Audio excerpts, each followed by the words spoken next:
Muy buenas tardes nuevamente con ustedes en esto que hemos dado en llamar Economía en Vivo. Hoy, sábado 11 de abril de este 2026, que ya lo tenemos bastante avanzado. Y como todos los sábados, informándole a usted y recibiendo, por supuesto, los comentarios del programa anterior. Llamó la atención el pronóstico, la proyección, el cálculo que hizo el doctor Daniel Patiño, como siempre, anticipándose al INDEC, anticipándose a muchas encuestas, y él ya más de una semana, 10 días, ya anticipaba que la inflación de marzo iba a ser de 2,6 y ya está proyectando que va a bajar del 1% entre agosto y septiembre.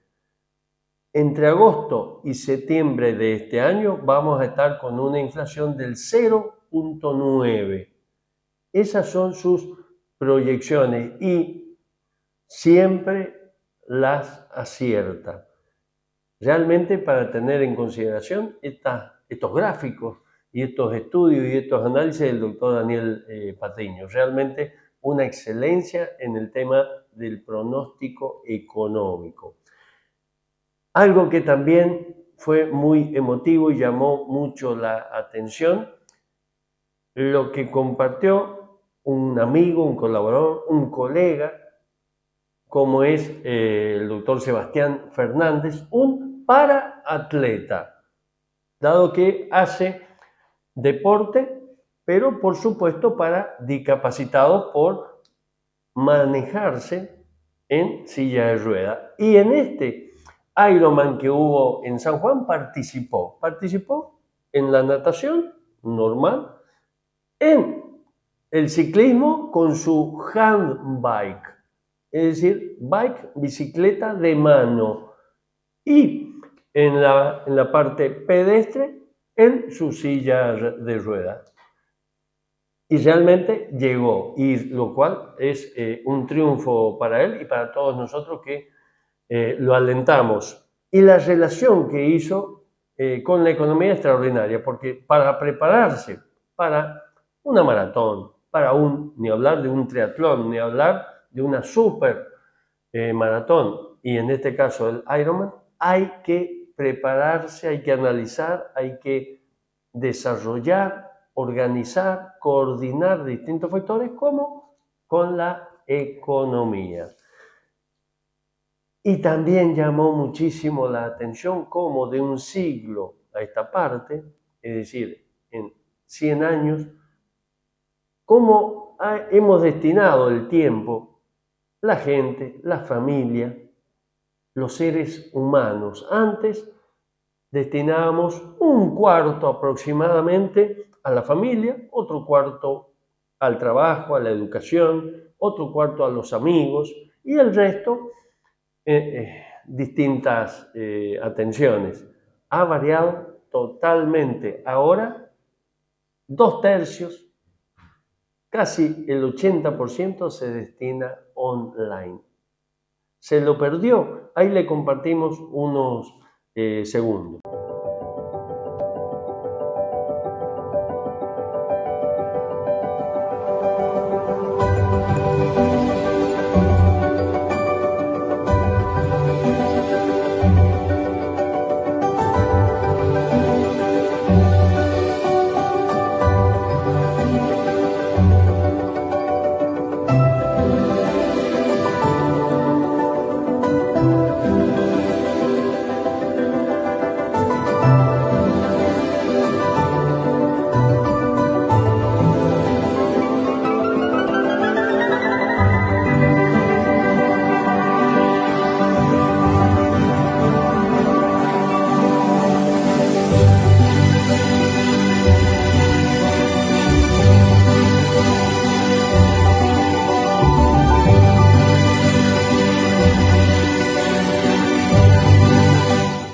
Y el cierre muy emotivo, se refiere a las fallas valencianas, por supuesto, allá en Valencia, en España, por la paz. Muy emotivo. Ahí las tiene. Mientras el mundo vuelve a hablar de guerra, Valencia acaba de plantar un mensaje de esperanza. Es la falla municipal de Valencia 2026, llamada Hope, en plena plaza del ayuntamiento y con 27 metros de altura, con un mensaje que está resonando en redes.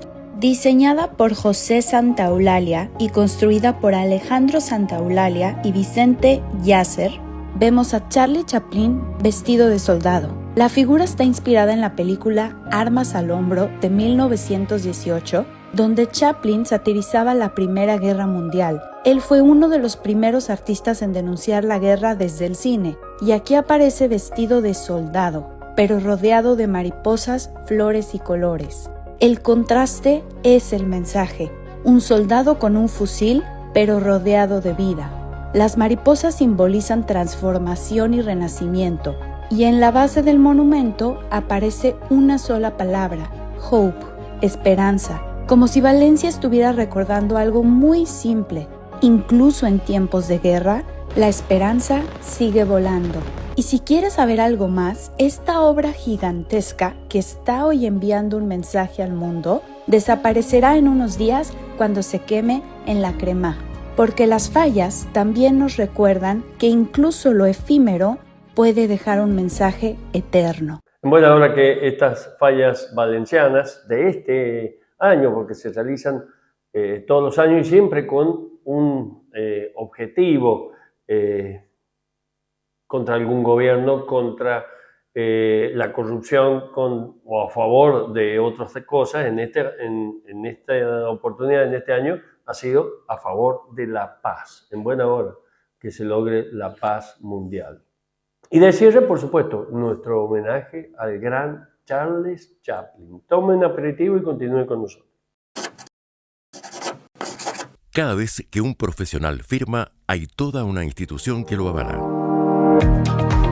Eso es una garantía de responsabilidad y una tranquilidad para usted y su empresa.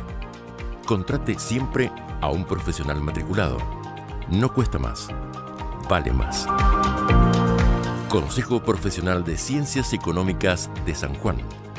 El consejo que suma. Y como habíamos anticipado en nuestro bloque de actualidad, vamos a analizar lo que se viene en el nuevo perfil económico. Y a su vez, con el doctor Gustavo Ruiz Botella, le voy a plantear el nuevo perfil en San Juan y en Argentina. ¿Qué le parece, licenciado? Creo que el mundo ya cambió. Argentina todavía se quedó un poco nostálgico con la famosa sustitución de importaciones y el mundo está yendo hacia otro lugar, hacia la especialización.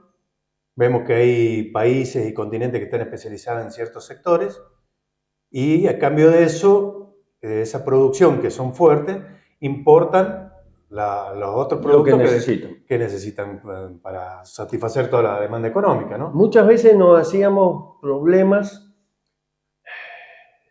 por lo argentino, por lo nacional.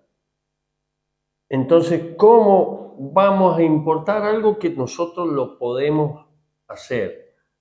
Pero resulta que a la larga vamos entendiendo de que mucho de eso que hacíamos, por ejemplo, autos, tractores, maquinarias, muchas de esas cosas que hacíamos estaban subvencionadas. Baja de impuestos, subsidios. Las panaderías, por ejemplo, la harina estaba subsidiada. Y claro, lo admitíamos y probablemente lo aceptábamos porque era para elaborar el pan, era un alimento para todo el mundo, entonces subsidiado. Y eso, cuando lo estudiamos, lo aceptamos, pero resulta que hasta ahora, todos estos gobiernos han estado subsidiando, manteniendo a un grupo, mientras que el resto de nosotros lo estábamos bancando a través de los impuestos. Por ejemplo, cuando íbamos a Chile, vemos que ellos no tienen un auto nacional. Entonces nosotros éramos mucho más poderosos, entre comillas. Mentira, Igual, mentira. sí, está la evidencia Ellos empírica de tienen, que... por ejemplo, en el tema de autos, y ya lo dejamos a Gustavo, en el tema de autos no hay un auto de industria chilena.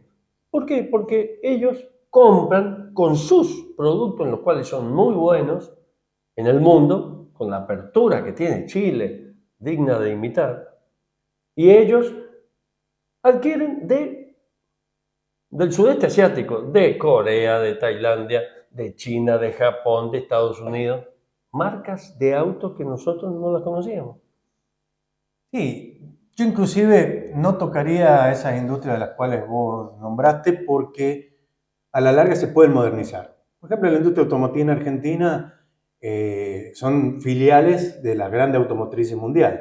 Entonces, abriendo la economía un poco más, van a tener ellos la posibilidad de tecnificarse y modificar mejor su industria. Pero hay otras industrias que han quedado obsoletas y que son directamente, no conviene ni siquiera reactivarlas, sino importar eso a cambio de perfeccionar nuestras industrias más fuertes, ¿no? Por ejemplo, en la industria textil ya no vale la pena producir. Y no hay forma de competir. No, porque ellos tienen las mejores tecnologías del mundo y además tienen salarios bajos. Entonces esa combinación hace que en Argentina sea imposible. Entonces un producto importado por ahí lo traes a $1 y aquí producirlo te cuesta 10 o 20. Entonces esa es la reconversión industrial que yo estoy viendo. También estoy viendo una fuerte apuesta hacia los recursos naturales, por ejemplo petróleo y minería. Por ahí el petróleo está un poco más desarrollado, es más rápido, la minería es un poco más lenta, tiene otros plazos, la industria minera sabe fijar cuándo explota o no explota una mina. Sí, sí.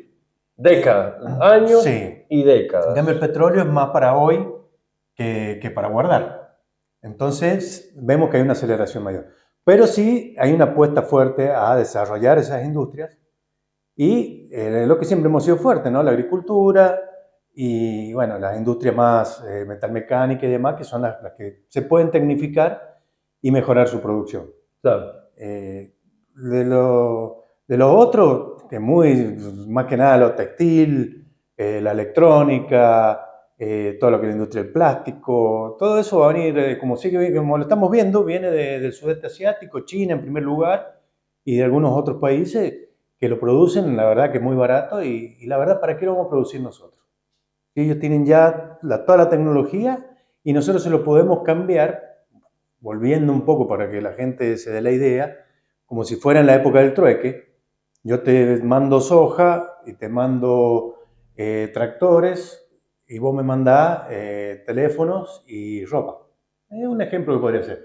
Obviamente que no es tan directo, hay que vender eso y con esa plata comprar lo otro, pero más o menos la idea. Pero evidentemente Argentina ya tiene que salir al mundo, competir, que lamentablemente desde este gobierno para atrás hemos estado con una economía cerrada.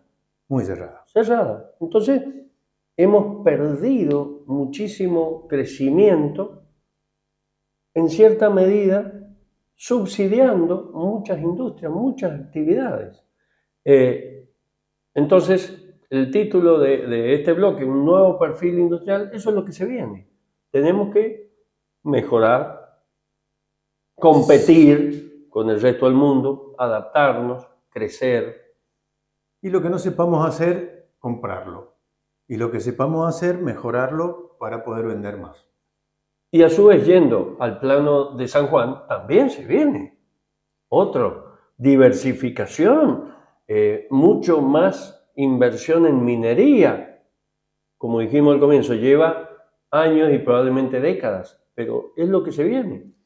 Y a su vez, en la parte vitivinícola, en la parte agrícola, se viene mucho pistacho, se vienen otros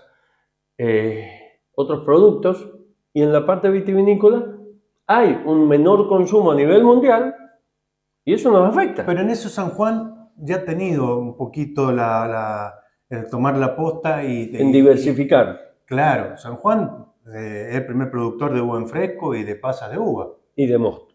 Y de mosto. Entonces, estamos más diversificados. Si bien la mayor producción nacional de vino se concentra en Mendoza y con algunos polos productivos como Neuquén, algo de la Patagonia, Salta, algo Jujuy también, San Juan siempre ha sido la segunda productora, en mucho menor medida que Mendoza, pero sí se logró diversificar.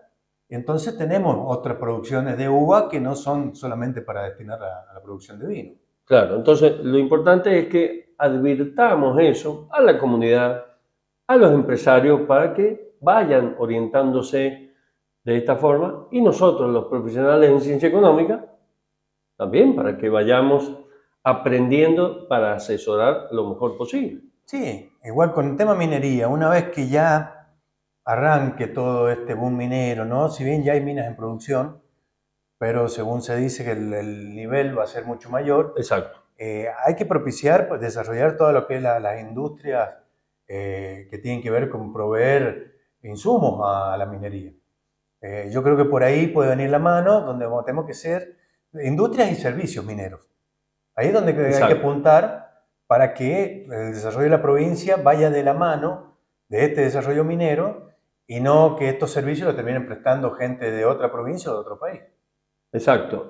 Cuando nos visitó el geólogo Paolo Ferrarini, él anda por gran parte de la cordillera de los Andes de la Argentina, y fundamentalmente en San Juan él se dedica a la exploración.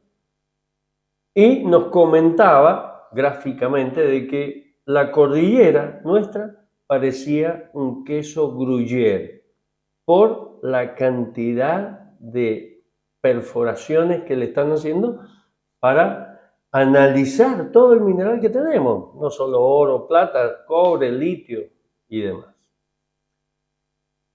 Se nos viene un nuevo perfil. Seguimos con el programa. Para tu tranquilidad, Río Uruguay Seguros creó Zona Rus. Es un sitio donde podés cotizar y contratar tu seguro. Con Zona Rus tenés el seguro al alcance de tu mano.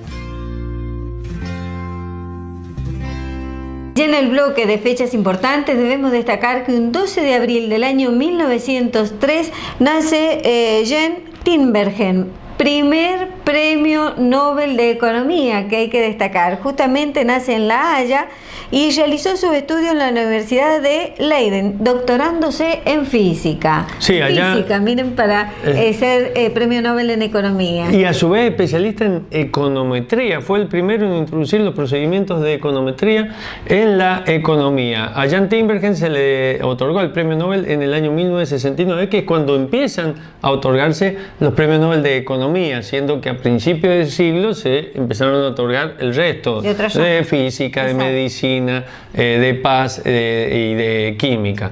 Jens Tinbergen fue seleccionado por la Academia Nobel de la siguiente forma, porque él ha demostrado cómo una combinación de ecuaciones, dadas ciertas conexiones con la acumulación de capital, consumo y oferta de dinero, tiene la tendencia a provocar oscilaciones cíclicas que pueden ser mantenidas mediante alteraciones ocasionales. Esto es el texto de la Academia Nobel por el cual premió a Jens Tinbergen, Premio Nobel de Economía en el año 1969. Bien. Y un 14 de abril, pero del año 1921, nace otro premio Nobel de Economía, como es Thomas Schelling, quien se le otorga el premio Nobel justamente en el año 2005. Él realizó sus estudios en la Universidad en California, en Estados Unidos. Sí, precisamente donde nació, allá en California, Thomas Schelling, y se destacó fundamentalmente por haber perfeccionado la teoría de los juegos. Ese es el galardón a que se hizo acreedor al galardón de la Academia Nobel. También se destacó en los estudios sobre la ley y oferta del dinero, sobre el regateo. Y un 14 de abril, pero del año 1921, nace otro premio Nobel de Economía, como es Thomas Schelling, quien se le otorga el premio Nobel justamente en el año año 2005. Él realizó sus estudios en la universidad en California, en Estados Unidos. Sí, precisamente donde nació, allá en California, Thomas Schelling, y se destacó fundamentalmente por haber perfeccionado la teoría de los juegos. Ese es el galardón al que se hizo acreedor al galardón de la Academia Nobel. También se destacó en los estudios sobre la ley y oferta del dinero, sobre el regateo. Y un 14 de abril se celebra el Día de las Américas, ya que justamente un 14 de abril del año 1890 se celebra la primera Confederación Interamericana en Washington, que es lo que posteriormente da origen a la OEA, la Organización de los Estados Americanos. Qué fecha tan importante. Exacto, sí, y más precisamente en 1890 participaron 18 países, todo Estados Unidos, Canadá, México y muchos países centroamericanos. Exacto. Argentina no participó, pero como dice la doctora Molina, sirvió de base para lo que hoy es la OEA, la Organización de los Estados Americanos, donde sí estamos todos los países, no solo norte, centroamericanos, sino también sudamericanos. Obviamente. Y un 15 de abril del año 1452 nace un grande como es Leonardo da Vinci. Este grande, como fue Leonardo da Vinci, nació en el año 1452 en la villa toscana de Vinci, hijo natural de una campesina de nombre Caterina, que se casó poco después con un artesano de la región, y de Ser Piero, un rico notario florentino. Italia era entonces un mosaico de ciudades-estado, como Florencia, pequeñas repúblicas, como Venecia, y feudos bajo el poder de los príncipes o el Papa. El Imperio Romano de Oriente cayó en 1453 ante los turcos y apenas sobrevivía aún, muy reducido, el Sacro Imperio Romano Germánico. Era una época violenta en la que, sin embargo, el esplendor de las cortes no tenía límites. A pesar de que su padre se casó 4 veces, solo tuvo hijos, 11 en total, con los que Leonardo acabó teniendo pleitos por la herencia paterna en sus 2 últimos matrimonios, por lo que Leonardo se crió como hijo único. Su enorme curiosidad se manifestó tempranamente dibujando animales mitológicos de su propia invención, inspirados en una profunda observación del entorno natural en el que creció. Siguiendo con las fechas importantes, debemos destacar que un 16 de abril del año 1889 nace por fin una fecha feliz. Una fecha feliz. Nace Charles Chaplin, este grande humorista que ha trascendido la historia. Y él nació, fíjese, un 16 de abril allá en Londres, pero fallece luego de haber estado recorriendo gran parte del mundo, Francia, Alemania, Inglaterra, mucho tiempo en Estados Unidos.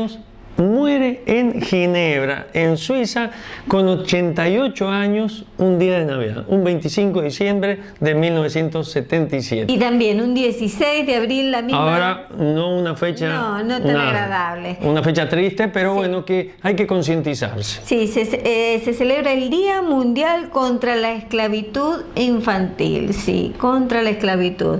Contra la esclavitud que todavía existe en el mundo, la esclavitud general. Exacto. Y la esclavitud infantil, cuando nos aprovechamos de los niños, de los adolescentes, de los jóvenes, para hacerlos trabajar, para la trata, para aprovecharse de ello, lo cual es inaceptable. Exactamente. Acompáñenos con el trabajo que le hemos preparado sobre un niño, Iqbal, fíjese. Día Mundial contra la Esclavitud Infantil. Iqbal Masih tenía 4 años cuando su padre lo cedió por un préstamo para pagar la boda del hijo mayor, lo cual es muy común en Pakistán. Sí, lamentablemente entregan a los niños cuando no los pueden criar para pagar, para endeudarse y así pagar otras deudas. Es un hecho habitual. Los hijos menores son para casar a los mayores. Así, en 1987, empezó a trabajar más de 12 horas diarias haciendo alfombras para devolver el préstamo familiar. Su cuerpo encorvó por la postura en la que tenía que trabajar frente a un telar. Así, con 12 años, parecía un niño solo de 6 y su crecimiento se detuvo. Con una comida al día, vivía al lado de cientos de niños en su misma condición, soportando los más crueles tratos. Iqbal ingresó al frente de los trabajadores de ladrillos. Las fábricas de ladrillos son otro foco de trabajo esclavo, 14 horas al día, bajo un calor tórrido. Familias con niños desde los 4 años, trabajan desde la mañana hasta la noche, realmente incruento. Así, Iqbal despertó la ira de los empresarios y a pesar de las amenazas de muerte, siempre rechazó la escolta policial, incluso se negó a trasladarse a la capital y a un lugar más seguro. Él prefirió quedarse entre los suyos. Ahí vemos realmente todo un niño, Iqbal. Quería ser abogado como Gandhi para poder defender con más eficacia su causa, pero un año más tarde, el 16 de abril de 1995, mientras iba en bicicleta, fue asesinado de un disparo.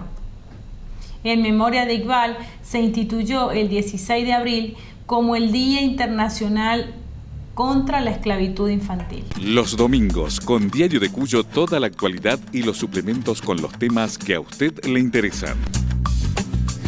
Diario de Cuyo, más de medio siglo, haciendo un buen papel. Y ahora en nuestro bloque impositivo, como lo habíamos anunciado al comienzo del programa, acá con el licenciado Alejandro Larrea, vamos a analizar un tema muy convocante y de suma trascendencia porque interesa sobremanera a quienes han tenido o todavía tienen esos dólares, como se le dice comúnmente, dólares en el colchón, pero realmente son ahorros que por la inflación enorme que había en su momento, hace varios años, hasta diciembre del 23, que ahí empezó a bajar la inflación, había que buscar una forma de resguardarse de la pérdida que ocasionaba la inflación al tener nuestros ingresos en la moneda de curso normal. Entonces,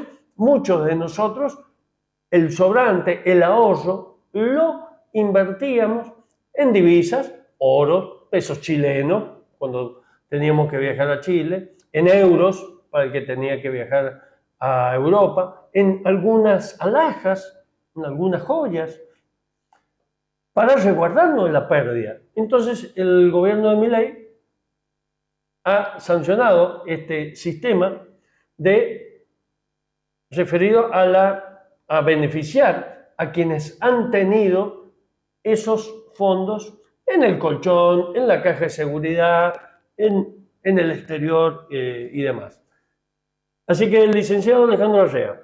Bien, el tema es que esto lo han, digamos, reglamentado y lo han explicado en un evento en el Consejo Profesional de Ciencias Económicas de Buenos Aires y expuso Adrián Salido, que es subdirector general de recaudación. En este primer bloque vamos a dar una idea de los lineamientos generales del sistema y el segundo bloque vamos a dar un toquecito más técnico pero accesible más en detalle a todos los oyentes. Porque a todos los televidentes es muy interesante porque el sistema llega no solo a las grandes empresas o pymes, sino también a los contribuyentes individuales que están inscritos en el impuesto a las ganancias. Una persona, por ejemplo, que tenga un ingreso en relación de dependencia o a lo mejor también que lo complemente con una actividad profesional facturando por ella, ellos también pueden incorporarse al sistema y es muy interesante algunos de los aspectos que vamos a considerar. Bueno, ¿cuál es el objetivo del nuevo formato? Primero, que los contribuyentes puedan cumplir sus obligaciones fiscales de manera rápida y sencilla. Lo vamos a ver bien en la segunda parte de esta exposición. Bueno, segundo, como lo comentaba usted, doctor Salina, al comienzo, acceder a los beneficios de la ley de inocencia fiscal. Entre ellos hay un tapón que impedirá que el arca pueda controlar para atrás. Y como un poco consecuencia de esto, poder utilizar los dólares que estén guardados fuera del sistema sin tener que dar mayores explicaciones. Con el adicional de que esos dólares, pesos chilenos, divisas y demás ahorros que tengamos se vuelcan a la economía para que lo pongamos en movimiento. Bueno, ¿cuáles son aspectos importantes para no equivocarse?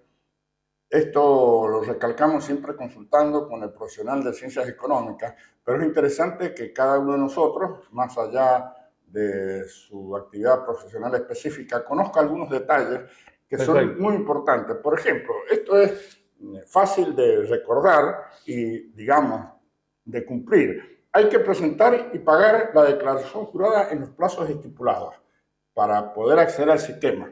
O sea, no podemos hacerlo una vez que se haya vencido el plazo general de presentación para el impuesto a las ganancias, y también tenemos que pagar dentro del plazo, que normalmente es unos días de la presentación. Claro, todos los años se vence en mayo, en junio. Este año se vence en junio la declaración del impuesto a las ganancias, y ahí vamos a tener las dos opciones, en el régimen común o en el simplificado.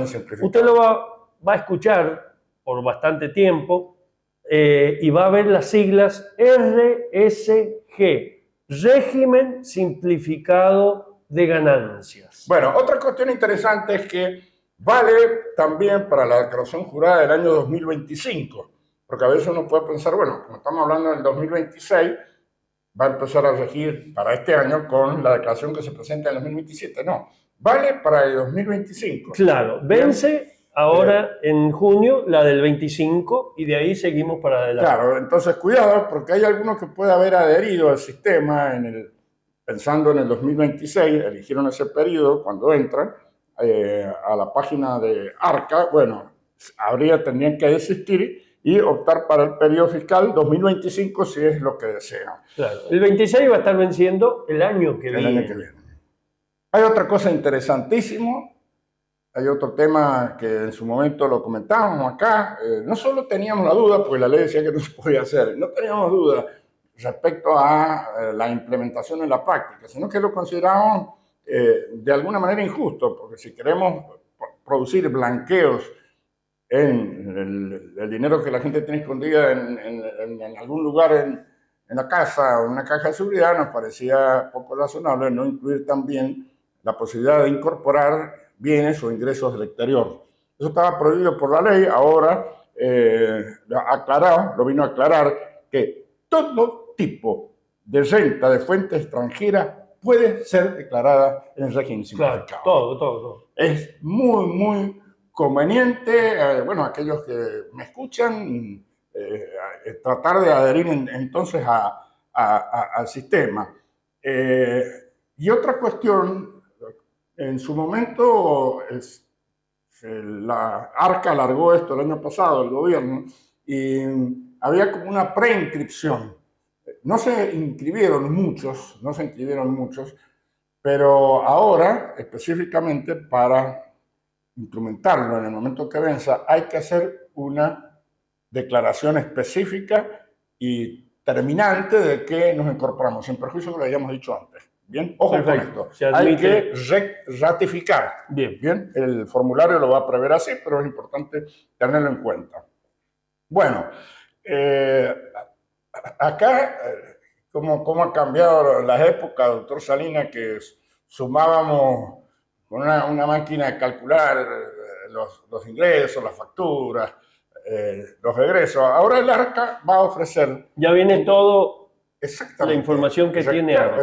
Algunos pueden decir, y obvio, si facturamos a través del sistema del ARCA, pero va a ofrecer en cada pantalla la información disponible para la administración. No va a decir, esto es lo que nosotros sabemos de ustedes. ¿Está bien? El contribuyente, cuidado, ese campo va a estar editado, o sea que el contribuyente puede aceptar, modificar y o ajustar. Agregar, exacto. En cada una de las rentas. Se vendió tanto, se compró tanto, se gastó tanto, queda tanto. Bien, en este aspecto, si hay fundamento en la acción del contribuyente respecto a cambios que pueden ser quizás hasta importantes de lo que conoce el ARCA, no se van a perder los beneficios del régimen si nosotros cambiamos, agregamos o sacamos. Es más difícil que saquemos porque la información oficial existe y no nos va a inventar una factura larga, pero a lo mejor tenemos que agregar algo. No se pierden si cambiamos la información que nos provee el organismo, aunque hayan diferencias significativas. Y muy interesante porque estaban colegas allá con mucha experiencia en la liquidación y dijeron concretamente, no se preocupen si eso sucede. Bueno, y finalmente hay otra ventaja. Los empleados en relación de dependencia que tengan otra actividad. Estamos pensando, por ejemplo, un profesional médico trabaja en el hospital y además tiene su consultorio, factura por esa actividad. Bueno, pueden también optar por adherir al régimen.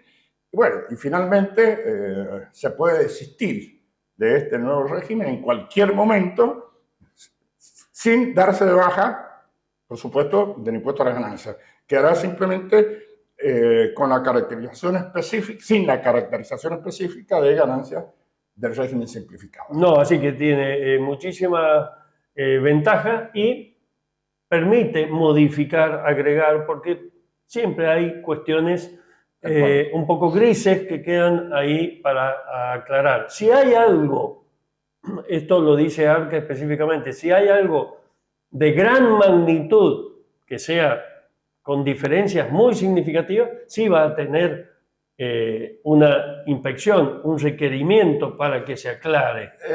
No lo han dicho específicamente, han dicho, mire, obviamente no está, digamos, bloqueado en la medida que sea una diferencia muy significativa. Recordemos algo, ellos nos van a dar información y la información que tiene el Arca es básicamente la información del circuito local. Si yo, por ejemplo, si algún contribuyente coloca que tiene bienes en el exterior que no estaban declarados y hay una ganancia importante de esos bienes en el exterior, a lo mejor puede tener algún requerimiento, pero la idea del gobierno es que esto se incorpore al sistema sin que traiga consecuencias de multas o iniciación de expedientes. Ampliamos el alcance del boleto escolar y docente gratuito para que también llegue a estudiantes y docentes de los departamentos alejados. Quienes realizan trayectos interdepartamentales pueden acceder al pasaje sin costo en boleterías. De esta manera, garantizamos el beneficio para todos los sanjuaninos, generando igualdad de oportunidades y un alivio económico para miles de familias. Seguimos promoviendo inclusión y equidad en el acceso a la educación. San Juan Gobierno. Sí, gracias. Nuevamente lo hemos convocado al colega y amigo del doctor Sebastián Fernández por una ley nacional para muchos de nosotros, muy poco conocida, como es la ley de discapacidad, la 24.901.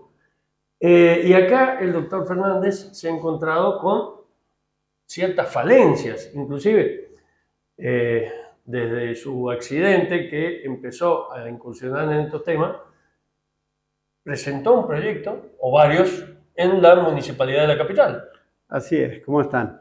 Bueno, sí, a raíz de mi accidente, que entro en el mundo de la discapacidad, empiezo a conocer cómo se utilizaba esta ley que él menciona. Hay un artículo que habla de lo que son espacios públicos.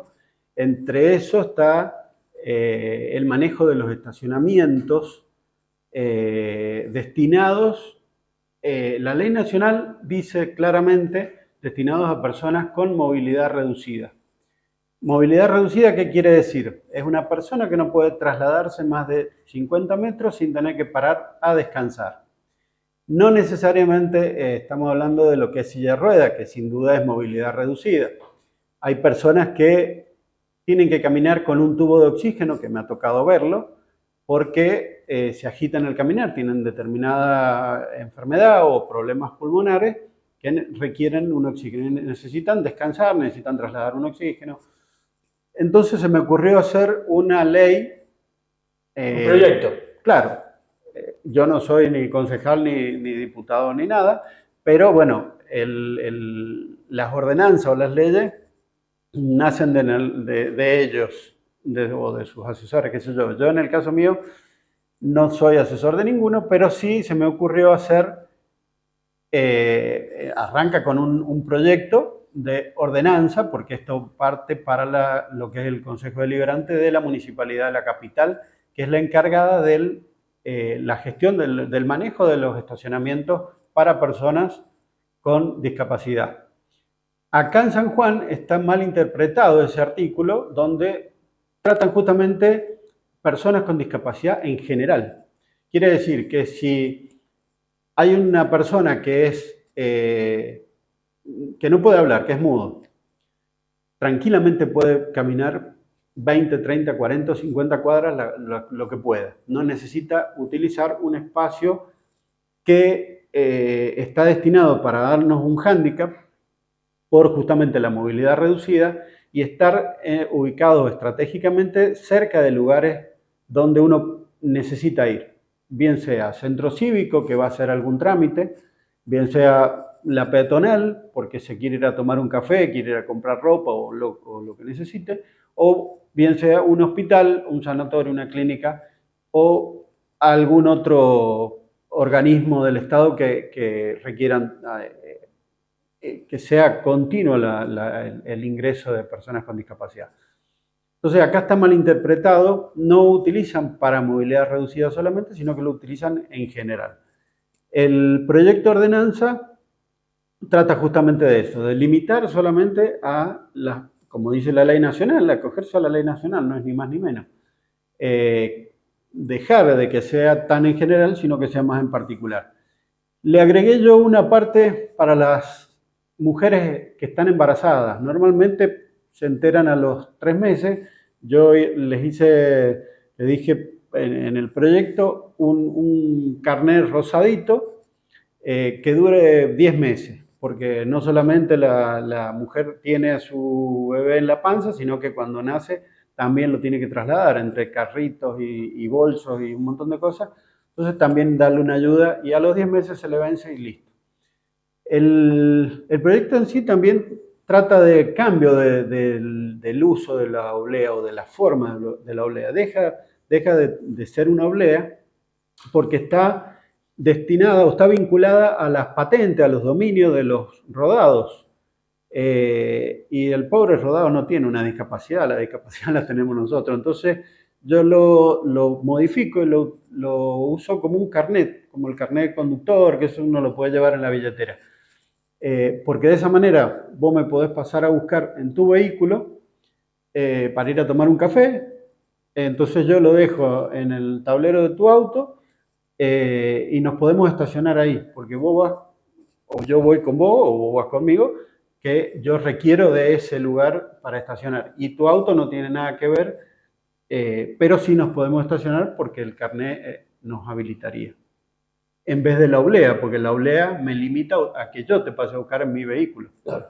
Entonces, bueno, estoy en la lucha desde hace un poco más de 12, 13 años, que cada intendente que ingresa, cada intendente que yo le presento el proyecto de ordenanza para que lo traten en el consejo, y bueno, a ver si en algún momento logro de que se aplique lo que dice realmente la ley nacional, que es movilidad reducida y no es discapacidad en general.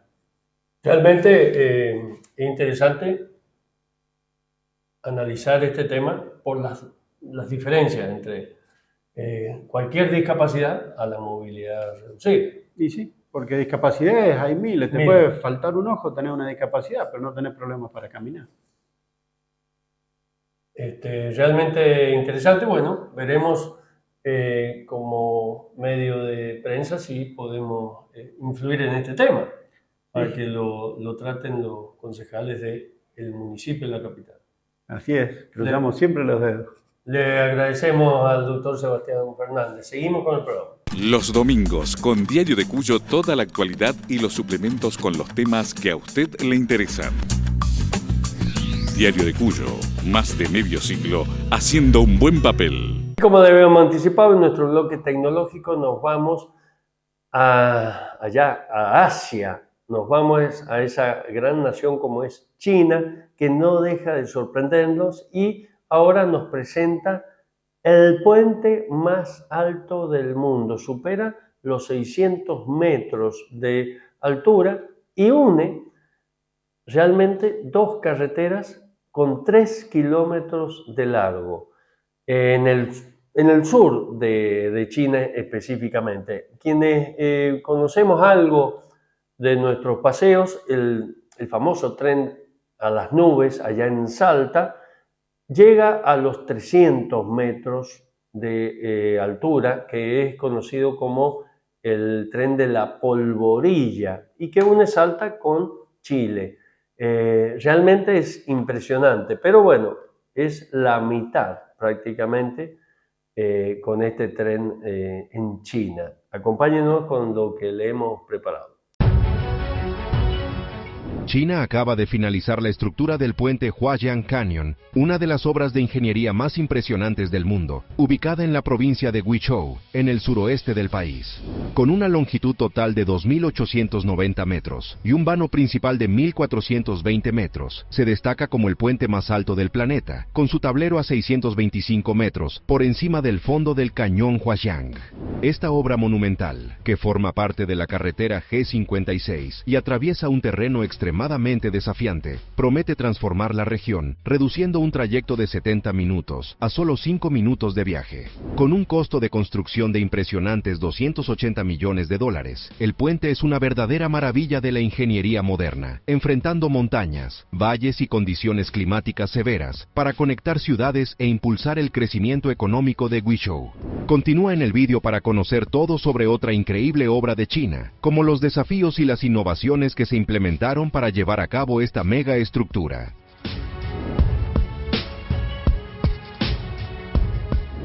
La provincia de Guizhou, ubicada en el suroeste de China, es conocida por sus características geográficas extremas y desafiantes. La región está marcada por montañas altas, valles profundos y acantilados empinados, que además de proporcionar paisajes de una belleza impresionante, también hacen que la construcción de infraestructura sea extremadamente difícil. La provincia tiene un territorio cubierto por más del 92% de áreas montañosas y mesetas, lo que limita considerablemente el espacio disponible para actividades humanas, especialmente para la construcción de carreteras y puentes. Las montañas y los valles dificultan la creación de redes de transporte eficientes, lo que da lugar a viajes largos y complicados. Además, el clima de Guizhou es impredecible y a menudo severo, con fuertes lluvias y cambios abruptos de temperatura. Estos factores, junto con los frecuentes deslizamientos de tierra, crean un entorno en el que la construcción y el mantenimiento de vías de transporte se convierten en un gran desafío. En muchas partes de la provincia, especialmente en las áreas más remotas y de difícil acceso, la solución para cruzar valles profundos y otras barreras geográficas eran los famosos puentes de cuerda. Sin embargo, los puentes de cuerda son frágiles e inestables, lo que hace que el cruce sea lento y arriesgado. La autopista expresa G56, que se extiende desde Hangzhou en el este hasta Ruili en la frontera con Birmania, atraviesa directamente este paisaje desafiante. Funciona como una línea vital, conectando los centros económicos de China con las regiones menos desarrolladas del suroeste. Sin embargo, surge un gran obstáculo en el camino, el cañón del río Beipan, donde el puente Huajiang Canyon destaca como algo mucho más que un simple cruce. El puente Huajiang Canyon, además de ser una pieza fundamental en la infraestructura de Guizhou, es también una verdadera obra maestra de la ingeniería moderna. Antes de que el puente se termine, los habitantes de la región deben enfrentar un recorrido de 70 minutos por carreteras sinuosas y peligrosas que frecuentemente pueden ser interrumpidas por caídas de rocas o por el clima impredecible de la región, lo que hace que cualquier viaje no solo sea demorado, sino también arriesgado. Con la construcción de este puente, este largo trayecto se reducirá a unos 5 minutos, proporcionando una solución que supera un desafío geográfico que existía desde hace siglos. A medida que se completa cada sección del puente, se escribe un nuevo capítulo en el futuro de Guizhou, y con su apertura prevista para finales de 2025, lo que antes parecía imposible, ahora está a punto de convertirse en una realidad que transformará para siempre la región. El puente Huajiang Canyon ya es considerado una verdadera maravilla de la ingeniería, no solo por su grandiosidad en términos de longitud y altura, sino también por la solución técnica innovadora que representa. El puente tendrá una longitud total de impresionantes 2.890 metros y un vano principal de 1.420 metros, convirtiéndose en uno de los puentes más grandes y notables del mundo. Sin embargo, lo que realmente destaca de este puente es su altura impresionante. El tablero del puente, que es la parte donde transita transitan los vehículos. Está situado a 625 metros sobre el fondo del cañón Huaiyang, lo que lo convierte en el puente más alto del planeta. Su construcción es un hito en la ingeniería moderna, ya que enfrenta los desafíos naturales de una región donde otras soluciones de transporte serían inviables o muy complejas. La elección de un diseño de puente colgante fue una decisión técnica crucial. Un puente colgante, a diferencia de otros tipos de puentes, no requiere pilares de apoyo en el medio, lo que sería prácticamente imposible o muy difícil de implementar en un lugar como el cañón Huaiyang, con su vasta amplitud y profundidad. El uso de dos torres colosales, que sostienen los cables de suspensión, permite que el puente cubra grandes distancias sin la necesidad de pilares intermedios, lo que podría comprometer la estabilidad y la viabilidad de la construcción en un terreno tan irregular. La fuerza y la estabilidad son esenciales en la construcción de un puente de tal magnitud, lo que llevó a los ingenieros a optar por una estructura de acero reforzado, garantizando mayor resistencia a vientos fuertes y terremotos. La cantidad de acero que se está utilizando en este puente es impresionante. En total, son más de 49.000 toneladas de acero, de las cuales 21.000 toneladas se utilizan solo en la estructura que forma el tablero. Para transportar estas gigantescas piezas al lugar, se necesitó tecnología de vanguardia. Se utilizó el sistema de cable más grande del mundo, no solo para levantar los componentes con precisión, sino también para garantizar su colocación exacta. El sistema utiliza una red de satélites de navegación para monitorear la posición de cada segmento con extrema exactitud. Con datos en tiempo real de más de 30 cámaras de alta definición y sensores, los ingenieros pueden seguir cada movimiento en detalle. Lo que antes requería la coordinación de 20 trabajadores en condiciones peligrosas, ahora, con la tecnología, el proceso se ha vuelto más rápido y mucho más seguro. Las torres también son una obra impresionante de ingeniería. Las bases de las torres tuvieron que ser ancladas profundamente en capas rocosas, con una precisión rigurosa para evitar cualquier error de perforación. El equipo de ingeniería diseñó estas bases específicamente para enfrentar el terreno desafiante, utilizando barras de acero resistentes a terremotos para reforzarlas. Sin este refuerzo, el puente no tendría ninguna posibilidad de resistir las fuerzas naturales de la región. La región experimenta variaciones extremas de temperatura entre el día y la noche, lo que genera tormentas repentinas y vientos intensos. Estas tormentas complican mucho el trabajo de levantar y fijar grandes piezas de acero, mientras los vientos amenazan con desplazarlas. Es en este contexto donde la tecnología desempeña un papel crucial. Los ingenieros instalaron un medidor de viento movido por energía solar para monitorear las velocidades en tiempo real, enviando los datos directamente al centro de control inteligente. Con este sistema, los operadores pueden ajustar sus estrategias inmediatamente, reduciendo los riesgos y manteniendo la construcción en el ritmo planeado.